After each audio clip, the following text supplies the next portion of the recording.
الرحيم. الجزء الثالث من الريبليكيشن في الإيوكاريوتس نتكلم على كيف يتم حل الاند بروبلم في الريبليكيشن في الإيوكاريوتس. قلنا هذه المشكلة ناتجة عن حدوث شورتنينج أو عدم وجود أو عدم مقدرة الدي ان اي بوليمريز دلتا على تعويض البديل حق البرايمر في الأطراف فقط، في طرف من الكروموسومز أو الدي ان اي مولكيولز. ولذا نجد خلق الله تعالى ما يسمى التيلوميرز.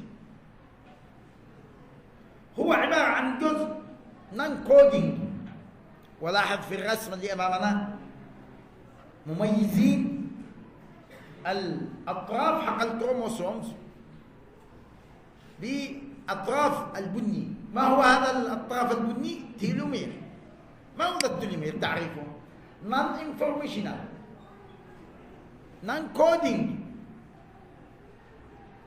ريبيت نيوكليوتايد سيكونس، يعني هو عبارة عن تكرار من النيوكليوتايد ولا شفرة لأي بروتين.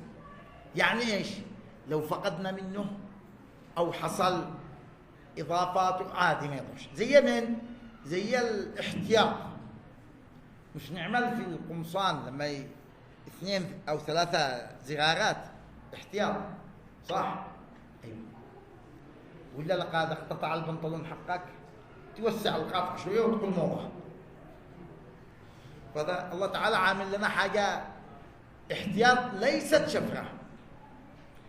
من ميزة هذا التوليمير إنه يعمل بريفنشن للكونتينيوس لوس، لأنه الريبليكيشن إذا حدث حصل شورتنينج حصل نقص معناته بتفقد جزء من المعلومات الوراثية. التوليمير هذا يمنع حدوث الفقدان من الدي ان اي في الأطراف وخصوصا خلال الريبليكيشن. هو أيضا يعمل على حماية الأطراف حق الكروموسومز ومنع الالتصاق مع أذر كروموسومز. بنشوف كيف يعمل. هو أيضا عبارة عن ما التركيب حقه كتركيب قال لك هو عبارة عن ريبيت، تكرار من 6 نيوكليوتايدز سيكونسز، وهي عبارة عن تي تي اي جي جي جي. وتقريبا الإنسان يحتوي في الكروموسوم الواحد على 1000 تكرار من هذا السيكونس. طيب حلو، يعني فهمنا جزء أنه هو عبارة عن نون انفورميشنال ريبيت سيكونس موجود في الاند وليس في أي مكان، لأنه مكان المشكلة.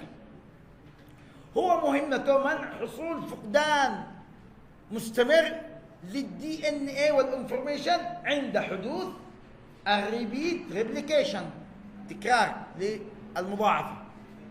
هو يحمي أيضا طرف الكروموسومز ويمنع التصاق الأطراف حق الكروموسومز مع بعضها. حلو. هو عبارة عن 6 نيوكليوتايد سيكونسز، وفي الإنسان تقريبا 1000 في كل نهاية كروموسوم 1000 ريبيت من هذا التي تي اي جي جي جي. تعال نشوف كيف يشتغل الآن الإنزيم تيلومير وتيلوميريز. هذا ما يعمل إذا حصل قطع للتيلومير هذا يعوض. ما تركيبه تيلوميريز؟ لاحظ هو بروتينات زائد ار ان اي تمبليت.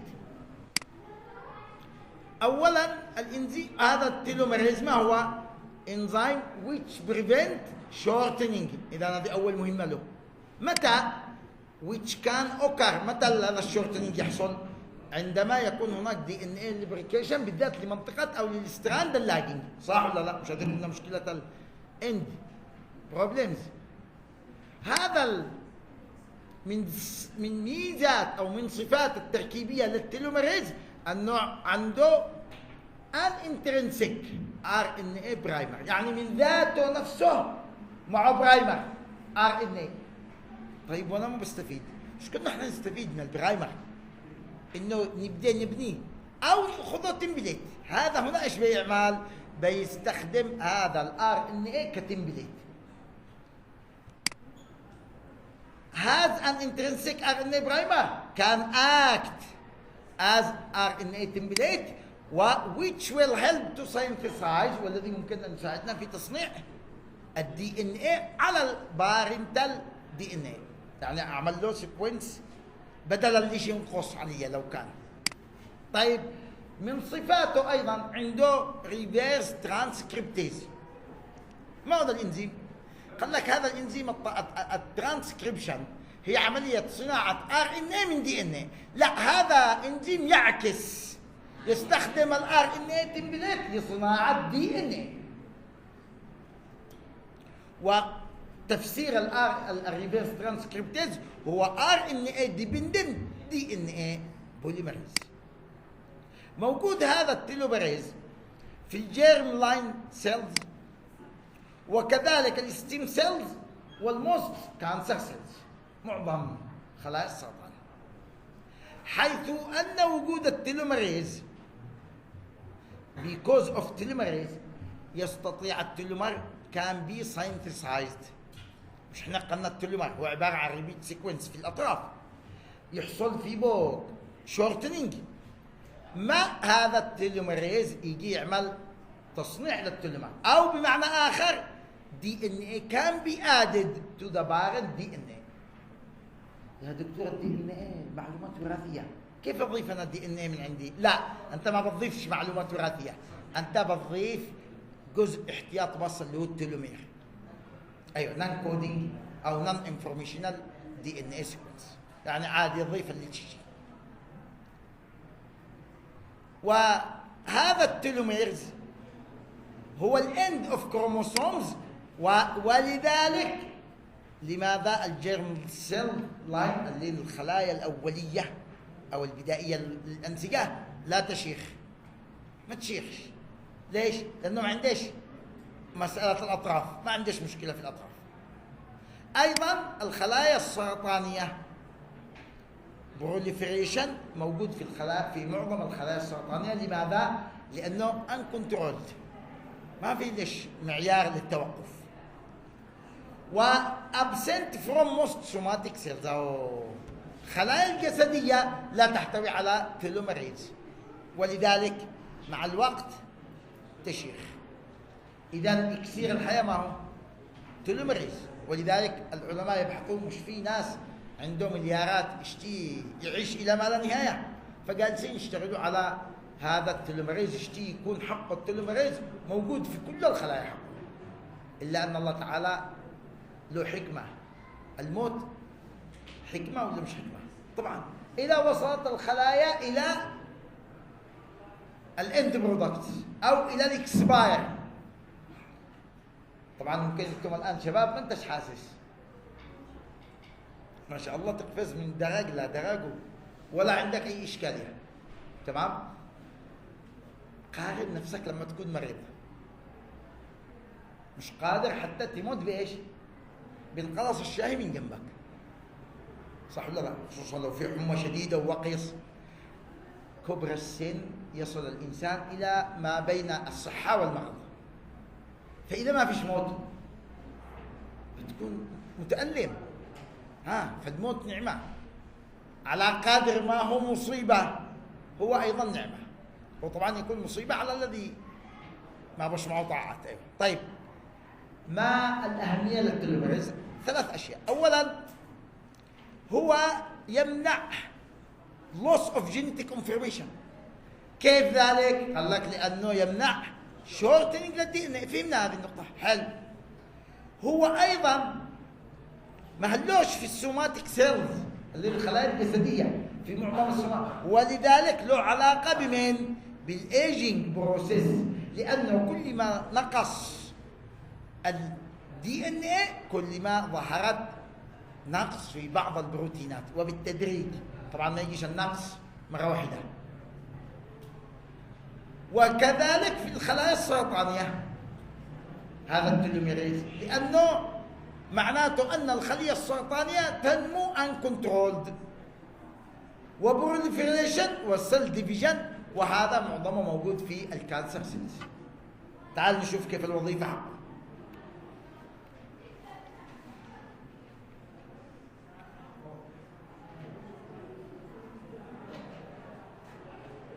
آخر شريحة هداوة شباب، هذا البارنتال دي ان اي،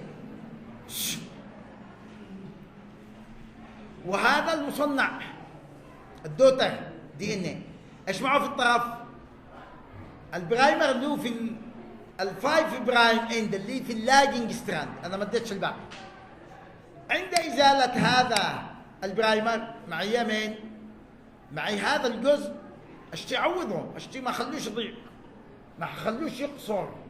ياتي الانزيم التوليمريز، ايش يعمل؟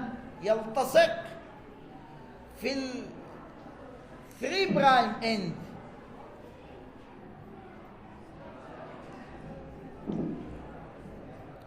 في ال 3 برايم اند. احنا اتفقنا ان عنده ار ان اي تمبليت. لاحظ اولا قبل ما ندخل في الار ان اي تمبليت، هذا شو؟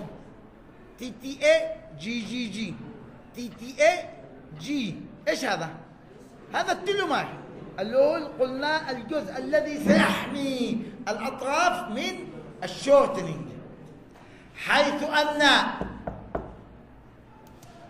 التيلوميريز اول خطوه يبدا يرتبط بايندينج اوف تيلوميريز تو ذا overhanging، يعني الجزء المتدلي من ال 3 برايم اند للكروموسومز الاصلي اللي هو البارد. طيب جزء منه كومبلمنتري للار ان اي تمبليت، والجزء الاخر يظل يستخدم سيستخدم كماذا؟ سيستخدم كتمبليت لاجل ان اطيل التلومر.